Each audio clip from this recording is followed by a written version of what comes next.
Après 60 ans, de nombreux hommes et femmes constatent que leur vessie ne répond plus avec la même fiabilité qu'auparavant. Les envies pressantes, les petites fuites ou la difficulté à se retenir deviennent des situations courantes.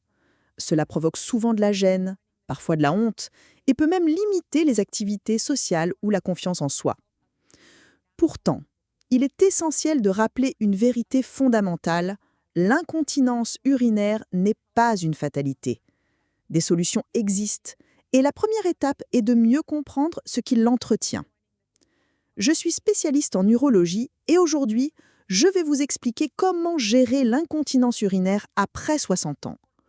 Nous allons surtout voir ensemble les 3 erreurs les plus fréquentes que vous devez absolument éviter car elles aggravent souvent la situation au lieu de l'améliorer. Mais avant d'entrer dans le vif du sujet, j'aimerais vous proposer 2 exercices simples, accessibles à tous, qui peuvent transformer votre état d'esprit et renforcer votre motivation à prendre soin de vous. Premier exercice, un engagement personnel. Écrivez dans les commentaires cette phrase: « Je m'engage à préserver ma santé ».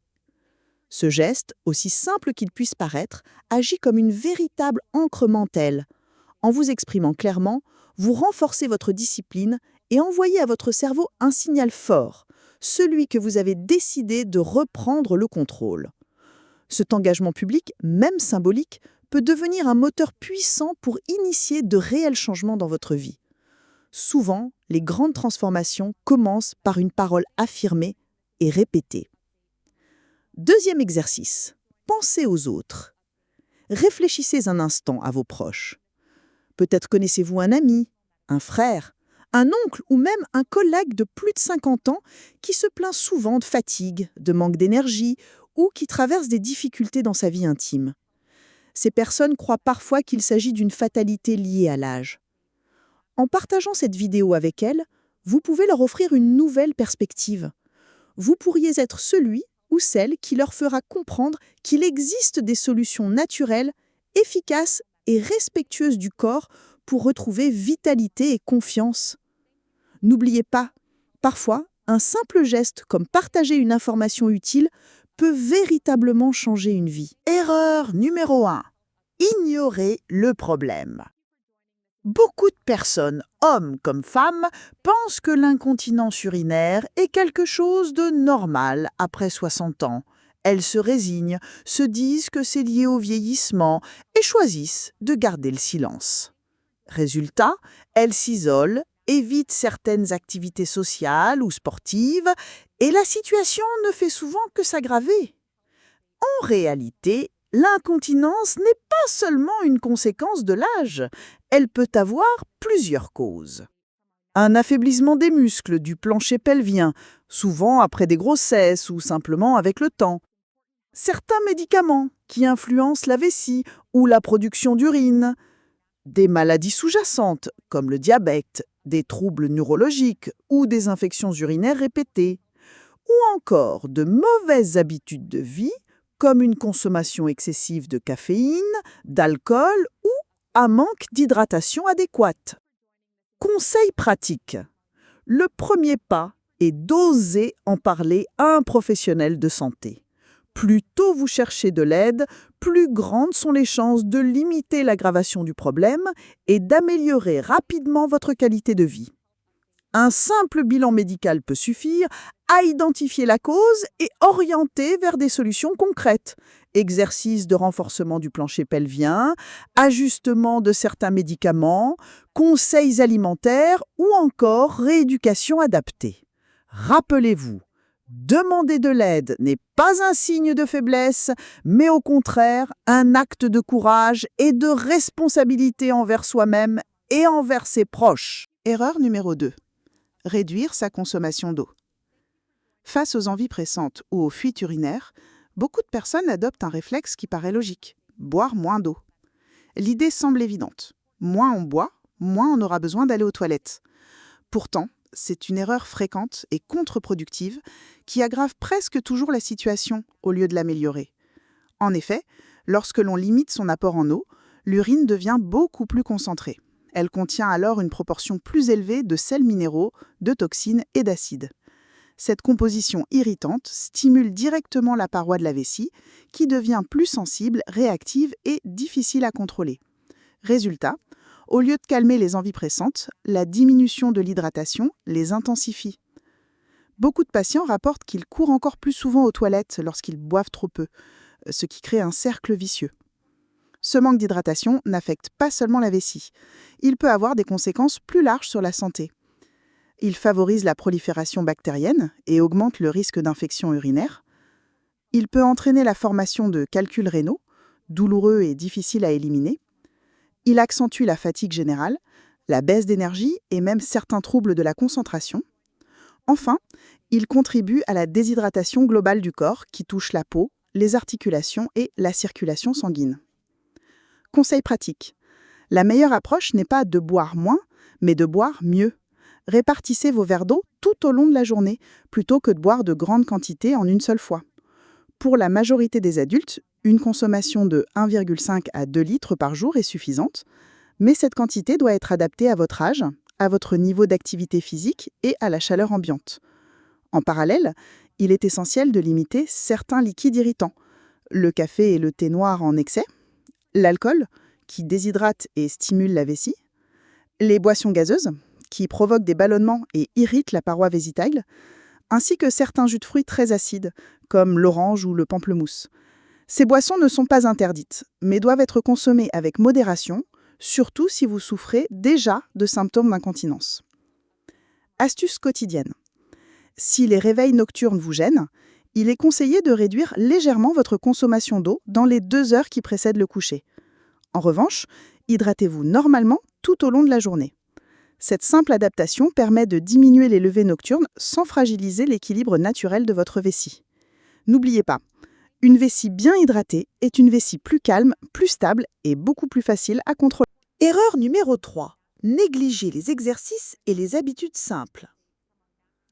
Trop de personnes considèrent encore l'incontinence comme une fatalité. Elles pensent qu'il n'y a rien à faire, mis à part utiliser des protections ou accepter la situation. Pourtant, il existe des solutions naturelles, accessibles et efficaces pour améliorer considérablement le contrôle de la vessie. Parmi elles, les exercices de Kegel occupent une place centrale. Ils consistent à contracter et relâcher régulièrement les muscles du plancher pelvien responsables du soutien de la vessie et de l'urètre. Avec un peu de discipline, ces exercices renforcent la tonicité musculaire et réduisent significativement les fuites urinaires. Mais ce n'est pas tout. Adopter des habitudes simples joue également un rôle clé. Maintenir un poids santé diminue la pression exercée sur la vessie. Prévenir la constipation évite des efforts excessifs lors de la défécation. Et pratiquer une activité physique régulière aide à garder un corps équilibré et une meilleure coordination musculaire. Conseil pratique. Il n'est jamais trop tard pour commencer. Même après 60 ou 70 ans, introduire ces habitudes dans votre quotidien peut transformer votre qualité de vie.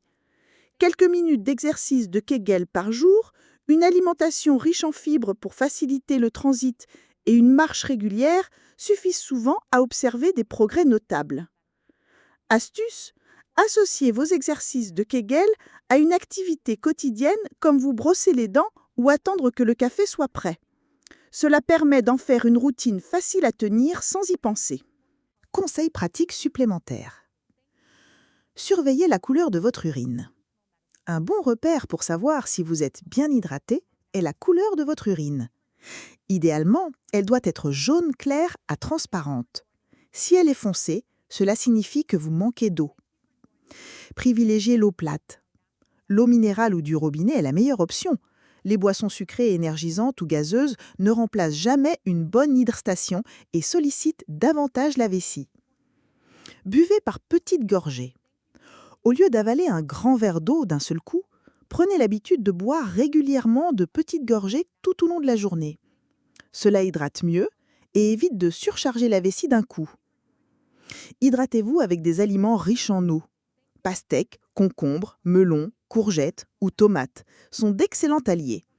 Ils apportent de l'eau naturellement et complètent votre hydratation quotidienne sans surcharger la vessie. Adaptez votre hydratation à vos activités. Si vous faites de l'exercice, transpirez beaucoup ou vivez dans une région chaude, vos besoins en eau augmentent. Dans ce cas, n'hésitez pas à boire davantage. Évitez de couper l'eau trop tôt. Certaines personnes cessent complètement de boire dès la fin d'après-midi par peur des fuites nocturnes. Mauvaise idée. Cela favorise la déshydratation et les complications. Réduire légèrement en soirée suffit amplement. Préférez des tisanes douces le soir. Une tisane légère, comme de la camomille ou de la verveine, peut hydrater sans exciter la vessie, contrairement au thé noir ou vert. C'est une bonne alternative pour finir la journée. Vous l'avez vu, gérer l'incontinence urinaire n'est pas une mission impossible, ni une fatalité liée à l'âge. Au contraire, il s'agit d'un chemin qui repose sur 3 étapes essentielles et accessibles à chacun. Premièrement, reconnaître le problème. Beaucoup choisissent de se taire, pensant que c'est normal après 60 ans. En réalité, en parler à un professionnel de santé est déjà une victoire. Cela permet d'identifier la cause exacte, qu'il s'agisse de muscles affaiblis, d'un effet secondaire de médicaments ou d'une maladie sous-jacente, et de mettre en place une solution adaptée. Deuxièmement, maintenir une bonne hydratation. Contrairement à l'idée reçue, réduire sa consommation d'eau ne fait qu'aggraver les symptômes. Une vessie bien hydratée est une vessie plus équilibrée. Il suffit de répartir ses verres dans la journée et d'éviter les excitants comme l'alcool, les boissons gazeuses ou un excès de café. Cette simple habitude soulage déjà beaucoup de personnes. Troisièmement, pratiquer des exercices et adopter de nouvelles habitudes. Les exercices de Kegel, par exemple, sont de véritables alliés pour renforcer le plancher pelvien et retrouver le contrôle. Ajoutez à cela le maintien d'un poids santé, la prévention de la constipation grâce à une alimentation riche en fibres et une activité physique régulière comme la marche, vous aurez alors une stratégie complète, naturelle et efficace pour reprendre le contrôle de votre vessie et améliorer votre qualité de vie. En suivant ces 3 étapes simples, vous envoyez un message clair à votre corps. Vous refusez de subir et choisissez d'agir. Et c'est cette décision qui fait toute la différence. Et maintenant, j'aimerais vous entendre. Aviez-vous déjà entendu parler des exercices de Kegel? Les pratiquez-vous déjà ou est-ce que ce sera une nouveauté pour vous à partir d'aujourd'hui? Votre expérience peut inspirer et motiver d'autres personnes qui traversent les mêmes difficultés. Alors, n'hésitez pas à la partager en commentaire.